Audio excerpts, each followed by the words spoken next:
Sir, we have checked your visa application, and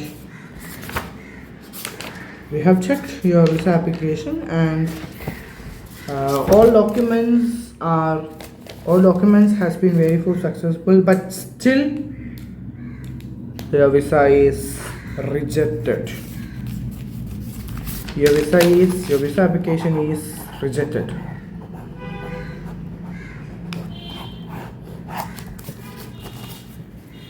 Why we reject your visa application? Because as per your bank statement, you don't have sufficient fund, and from the bank statement, it is very clear that you has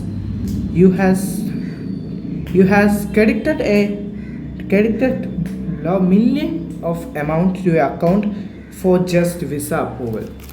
So as a result, as per your last 6 months bank statements, you don't have sufficient fund, so your visa application is rejected. Better try next time. Next. നമ്മൾ പല ആളുകളും international യാത്ര ചെയ്യുമ്പോൾ അതിന് ആവശ്യമുള്ള documents എല്ലാം നോക്കുമ്പോൾ ഉള്ള നേരിടുന്ന ഒരു മെയിൻ പ്രശ്നമാണ് നമ്മളെ ബാങ്ക് സ്റ്റേറ്റ്മെൻറ്റ് എന്ന് പറയുന്നത്. നമ്മളെ ബാങ്ക് സ്റ്റേറ്റ്മെൻറ്റ് നമുക്കെല്ലാം ഡോക്യുമെൻറ്റ്സും കറക്റ്റ് ആണെങ്കിൽ നമ്മളെ ബാങ്ക് സ്റ്റേറ്റ്മെൻറ്റ് കറക്റ്റ് അല്ലെങ്കിൽ നമുക്ക് വിസ റിജക്റ്റ് ആവാനുള്ള സാധ്യത എന്ന് പറയുന്നത് വലിയ സാധ്യതയാണ്.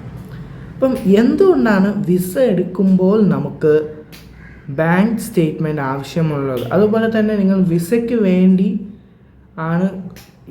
വേണ്ടി വിസ എടുക്കണതിൻ്റെ വിസ അപ്പോയിൻമെൻ്റ് ഉള്ളതിൻ്റെ 3-4 ദിവസം മുമ്പ് ബൾക്ക് എമൗണ്ട് നിങ്ങൾ അക്കൗണ്ടിൽ ഇട്ട് വിസ എടുക്കാൻ നോക്കിയാൽ റിജക്റ്റ് ആവാനാണ് ചാൻസ് കൂടുതൽ. ബിക്കോസ് വിസയ്ക്ക് വേണ്ടിയാണ് നിങ്ങളിത്തെ ബൾക്ക് എമൗണ്ട് എടുത്തത് എന്ന് ഓഫീസേഴ്സിന് മനസ്സിലാവും.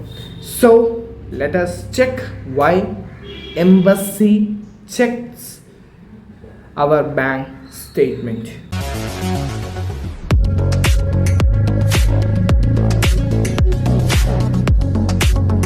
സോ അതിൽ ഒന്നാമത്തെ റീസൺ എന്ന് പറയുന്നത് അഫോർഡബിൾ ആണ്. അതായത് നമ്മൾ ഒരു രാജ്യത്തേക്ക് പോവുകയാണ്, ആ ഒരു രാജ്യത്തേക്ക് പോകാനുള്ള ഫ്ലൈറ്റ് ടിക്കറ്റും ആ രാജ്യത്ത് നമ്മൾ ബുക്ക് ചെയ്യുന്ന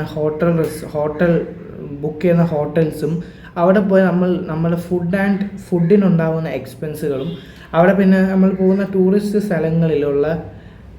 ടൂറിസ്റ്റ് സ്ഥലങ്ങളെല്ലാം പോകുമ്പോൾ അതിനൊക്കെ അഫോർഡ് ചെയ്യാൻ പറ്റിയ ഫണ്ട് നമ്മളെ കയ്യിലുണ്ടോ എന്ന് എംബസിയിലുള്ളവർ അത് കൺഫേം ചെയ്യണം. എന്നാൽ മാത്രം കാരണം ഇപ്പം നമുക്ക് അവിടെ പോയിട്ട് ഇപ്പം നമുക്കറിയാമല്ലോ, നമുക്കിപ്പോൾ യൂറോൻ്റെയും ഡോളറിൻ്റെയും പൗണ്ടിൻ്റെ എല്ലാത്തിൻ്റെയും വാല്യൂ ഇന്ത്യൻ റുപ്പി വെച്ച് നോക്കുമ്പോൾ ഇന്ത്യൻ റുപ്പി കുറഞ്ഞുകൊണ്ടിരിക്കുകയാണ്. അപ്പോൾ അതനുസരിച്ച് ഇരിക്കുകയാണ്. ഇപ്പം 20 യൂറോ ആയെങ്കിൽ അത് ഇന്നത്തെ യൂറോ പൈസ വെച്ച് എത്ര ഇന്ത്യൻ രൂപ ആവുമെന്ന് കാൽക്കുലേറ്റ് ചെയ്യണം. സോ ആ ഒരു 20 യൂറോ നമുക്ക് അഫോർഡബിൾ ചെയ്യാൻ പറ്റുന്ന ഒരു ബാലൻസ് ഉണ്ടോ എന്ന് അവർ ഉറപ്പ് വരുത്തണം. സോ അടുത്ത റീസൺ എന്ന് പറയുന്നത് ഫിനാൻഷ്യൽ സ്റ്റെബിലിറ്റി. അതായത് നമുക്ക് ഫിനാൻഷ്യലായിട്ടുള്ള സ്റ്റെബിലിറ്റി ഉണ്ടെന്ന് എൻഷുർ ചെയ്യണം. അതായത് ഇപ്പോൾ ഫോർ എക്സാമ്പിൾ പറയാമല്ലോ, നമുക്കിപ്പം പെട്ടെന്നാണ് മിഡിൽ ഈസ്റ്റ് ഭാഗങ്ങളിൽ യുദ്ധമുണ്ടായത്. സോ അവിടെ യുദ്ധം ഉണ്ടാകുമ്പോൾ തന്നെ അവിടെ വിസ എക്സ്പയർ ആവാനുള്ള ദിവസങ്ങളിലാണ് അവിടെ യുദ്ധം തുടങ്ങിയത്. സോ അവിടെയുള്ള ആളുകൾ എത്രയും പെട്ടെന്ന് നാട്ടിൽ എത്തിക്കണം, അല്ലേ? എത്രയും പെട്ടെന്ന് അവിടെ നാട്ടിൽ എത്തിക്കണം. അതിപ്പം തന്നെ നമ്മൾ കൊറോണ ടൈമിൽ നമ്മൾ ഇന്ത്യക്കാർ എന്തൊക്കെ രാജ്യങ്ങളുണ്ട് അവിടെയുള്ള എല്ലാ ഇന്ത്യക്കാരന്മാരെയും അവരിവിടെ ഗവൺമെൻറ് ഇവിടെ എത്തിക്കുകയും ചെയ്തു. അപ്പോൾ അതൊക്കെ ഒരു ഫിനാൻസ് എന്ന് പറയുന്നത് എന്ന സംഭവമാണ്, അല്ലേ? നമുക്ക് അതുപോലെ തന്നെ പെട്ടെന്ന് എമർജൻസി ആയിട്ട് നാട്ടിൽ വരണമെങ്കിൽ ഫ്ലൈറ്റ് ടിക്കറ്റ് ബുക്ക് ചെയ്തേ പറ്റുള്ളൂ. അപ്പോൾ ഫ്ലൈറ്റ് ടിക്കറ്റ് ബുക്ക് ചെയ്യുമ്പോൾ ആ സമയത്ത് ഇല്ല. അപ്പം ഒരു ഫിനാൻഷ്യലായിട്ടുള്ള ഒരു സ്റ്റെബിലിറ്റിയാണ്. അതായത് നമുക്ക് ആ ഒരു രാജ്യത്ത് നിങ്ങളിപ്പോൾ യൂറോപ്പിൽ പോവുകയാണെങ്കിൽ യൂറോപ്പിൽ നിങ്ങളുടെ ബാങ്ക് ബാലൻസ് വെച്ച് നിങ്ങൾക്കത് അഫോർഡബിൾ ചെയ്യാൻ പറ്റും.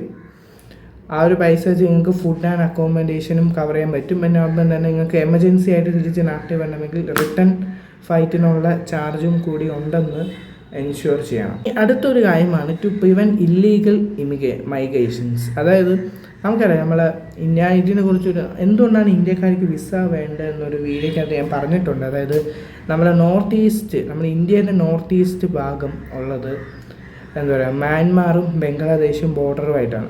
അതോടൊപ്പം തന്നെ ഇഷ്ടംപോലെ ആ ഒരു ഭാഗത്തുള്ള ആളുകൾ ഇഷ്ടംപോലെ ബംഗ്ലാദേശിലേക്കും മ്യാൻമാറിലേക്കും ഇല്ലീഗലായിട്ട് കടന്നു വരികയും ചെയ്യണമെന്ന് തുടർന്നാണ് അവിടെ ഇപ്പം ഫെൻസിങ് നടപ്പാക്കുന്നത്. അപ്പോൾ അതുപോലെ ഇല്ലീഗലായിട്ട് ഇമിഗ്രേഷൻ ചെയ്യാണ്ടിരിക്കാനാണ്. അതായത് ഇപ്പം ഒരു രാജ്യത്തിലേക്ക് എൻട്രി അടിച്ചു കൊടുത്ത ആ ഓഫീസറിൻ്റെ ഉത്തരവാദിത്വമാണ് അയാൾ അയാളെ നാട്ടിൽ എത്തുന്ന വരെ ഉള്ളത്. അയാളെ എൻട്രി അടിച്ചു കൊടുത്ത ഇമിഗ്രേഷൻ ഓഫീസറിൻ്റെ ഉത്തരവാദിത്വമാണ്. അപ്പം അയാൾക്ക് സഫീഷ്യൻറ്റ് ഫണ്ട് ഇല്ലെങ്കിൽ ഇല്ലീഗലായിട്ട് വേറെ രാജ്യത്തേക്ക് ഇല്ലീഗലായിട്ട് പ്രവേശിക്കാനുള്ള ചാൻസ് ഉണ്ട്. സോ അത് പ്രിവെൻറ്റ് ചെയ്യാനാണ് അവർ അതായത് ബാങ്ക് ബാലൻസ് ചോദിക്കുന്നത്. അടുത്തത് verify the purpose of travel. അതായത് നമ്മൾ എന്തിനാണ് യാത്ര ചെയ്യുന്നത്. ഇപ്പോൾ ടൂറിസം ആണെങ്കിൽ നമുക്ക് ടൂറിസ്റ്റ് ആകുമ്പോൾ നമ്മൾ അവിടുത്തെ ടൂറിസ്റ്റ് സ്ഥലങ്ങൾ വിസിറ്റ് ചെയ്യും. അതുപോലെ നമുക്ക് ഹോട്ടൽ റിസർവേഷൻ ചെയ്യും. പല രാജ്യത്താണെങ്കിൽ ഫോറിനേഴ്സിന് ഫോറിൻ ടാക്സ് അടയ്ക്കേണ്ടി വരും. പിന്നെ നമുക്ക് അവിടുത്തെ ഫുഡും അക്കോമഡേഷൻ, അവിടുത്തെ ടൂറിസ്റ്റ് സ്ഥലങ്ങൾ വിസിറ്റ്, അവിടുത്തെ പബ്ലിക് ട്രാൻസ്പോർട്ട് യാത്ര ചെയ്യുക, അതൊക്കെ വെരിഫൈ ചെയ്യും. അപ്പോൾ അതൊക്കെ വെരിഫൈ ചെയ്യാൻ നമുക്ക് അവിടെ ഒരു ബാങ്ക് സ്റ്റേറ്റ്മെൻറ്റ് എന്ന് പറയുന്നത് വെരി ഇമ്പോർട്ടൻ്റ് ആണ്. ഇനി അടുത്തത് ensure you can return home. അതായത് നേരത്തെ പറഞ്ഞു ഒരു എമർജൻസി ആയിട്ടുള്ള സിറ്റുവേഷനിൽ നിങ്ങൾക്ക് തിരിച്ച് പെട്ടെന്ന് നാട്ടിലെത്തണം. അതായത് നിങ്ങളിപ്പം രണ്ടാഴ്ച യാത്ര ചെയ്യാനാണ് പോയത്. പക്ഷേ ഒരാഴ്ച കഴിഞ്ഞപ്പോൾ തന്നെ നിങ്ങൾക്ക് എമർജൻസി ആയിട്ട് നാട്ടിൽ വരേണ്ടി വന്നു.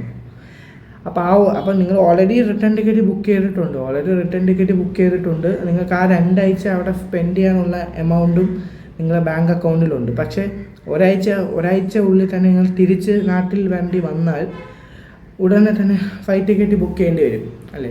അപ്പോൾ ആ ഫ്ലൈറ്റ് ടിക്കറ്റ് ബുക്ക് ചെയ്യുമ്പോൾ നിങ്ങൾ തിരിച്ച് നിങ്ങളുടെ വീട്ടിലേക്ക് എത്തുന്ന വരെയുള്ള ഫണ്ട്, അതായത് ഇപ്പം നിങ്ങൾ തിരിച്ച് ഇന്ത്യയിലെ ഏതെങ്കിലും ഒരു എയർപോർട്ടിൽ എത്തുന്ന വരെയുള്ളൊരു ഫണ്ട്, അതായത് എമർജൻസി സിറ്റുവേഷൻ യൂസ് ചെയ്യാൻ പറ്റുന്ന ഫണ്ട് ഉണ്ടോ എന്നോ എൻഷുർ ചെയ്യണം. ഇനി അടുത്തത് ഫേക്ക് ആപ്ലിക്കേഷൻ ഡിറ്റക്റ്റ് ചെയ്യുക. അതായത് ഇപ്പം ശരിക്കും ഇപ്പം ആരും ചുമ്മാ വിസയ്ക്ക് അപേക്ഷ കൊടുക്കില്ലല്ലോ. അപ്പം വിസയ്ക്ക് അപേക്ഷിക്കുന്ന രാഷ്ട്രീയക്കാരായിരിക്കും. ഇപ്പം പല ടൈപ്പ് ഓഫ് വിസ ഉണ്ടല്ലോ, പല ടൈപ്പ് ഓഫ് വിസേനെ കുറിച്ചുള്ള വീഡിയോ സെപ്പറേറ്റ് ചെയ്യുന്നതാണ്.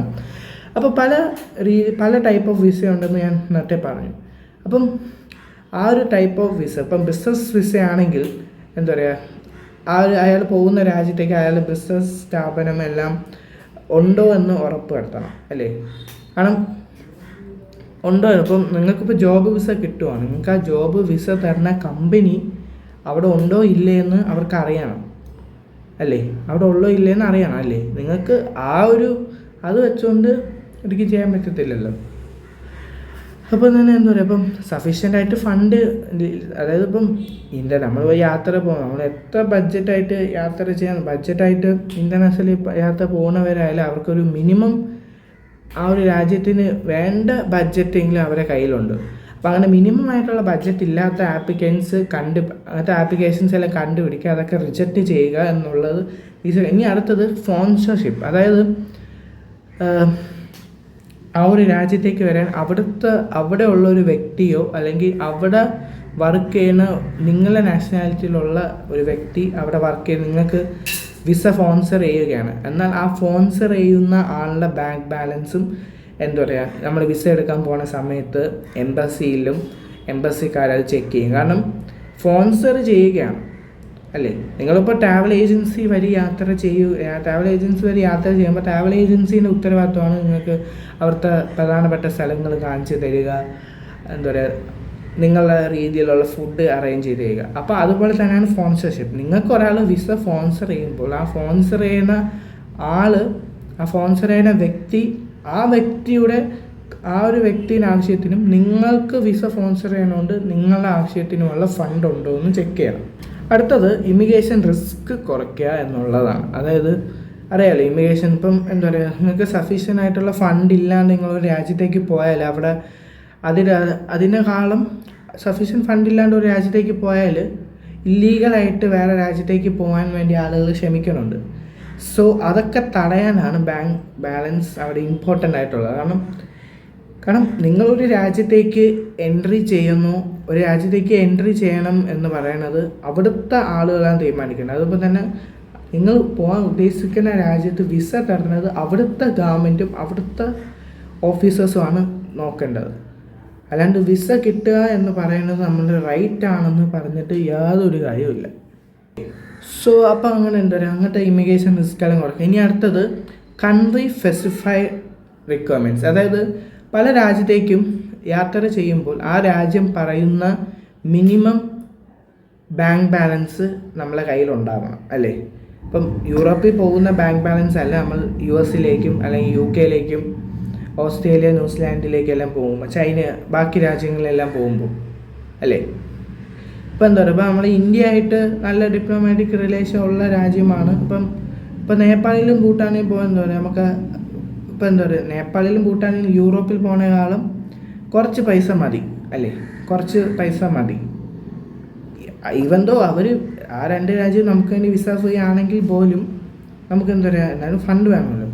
സോ അങ്ങനെ ഓരോ രാജ്യങ്ങൾക്ക് മിനിമം ഇത്ര ഫണ്ടെങ്കിലും വേണം എന്നുള്ള ഒരു ഇതുണ്ട്. ആ മിനിമം ഫണ്ട് നമുക്ക് മീറ്റ് ചെയ്യാൻ പറ്റിയില്ലെങ്കിൽ വിസ ആപ്ലിക്കേഷൻ റിജക്റ്റ് ആവും. ഇനി അടുത്തത് നമ്മുടെ ഉള്ളിൽ ഒരു ടെസ്റ്റ് ഉണ്ടാക്കുക. അതായത് വിസയ്ക്ക് വേണ്ടി അപേക്ഷിക്കുന്ന വ്യക്തിക്ക് യാതൊരുവിധ കള്ളത്തരവും ഇല്ല എന്നും അയാൾ പോകുന്ന പർപ്പസ് എല്ലാം ഓക്കെയാണ്. ഇപ്പം ടൂറിസ്റ്റ് ആണെങ്കിൽ അയാൾ ഒരു ടൂറിസ്റ്റായിട്ട് ആ രാജ്യത്തിൽ ചെന്നിറങ്ങുമ്പോൾ അവിടെ അയാൾക്ക് ട്രാൻസ്പോർട്ടേഷനും ഹോട്ടലിനും ഫുഡിനും അയാൾ പോകുന്ന ടൂറിസ്റ്റ് സ്ഥലങ്ങളിൽ ടിക്കറ്റ് എടുക്കേണ്ടി വരില്ല.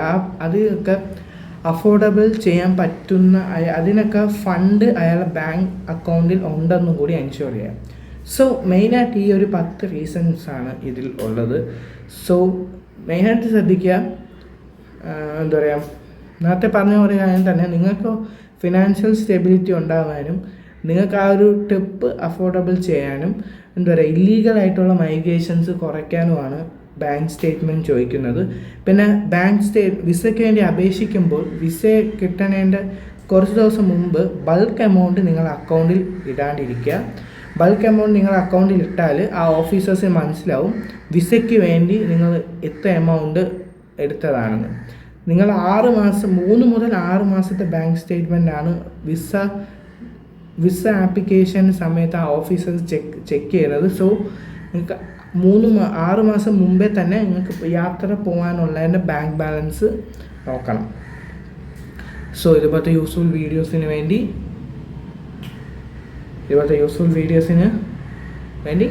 അടുത്ത ആഴ്ച കാണാം.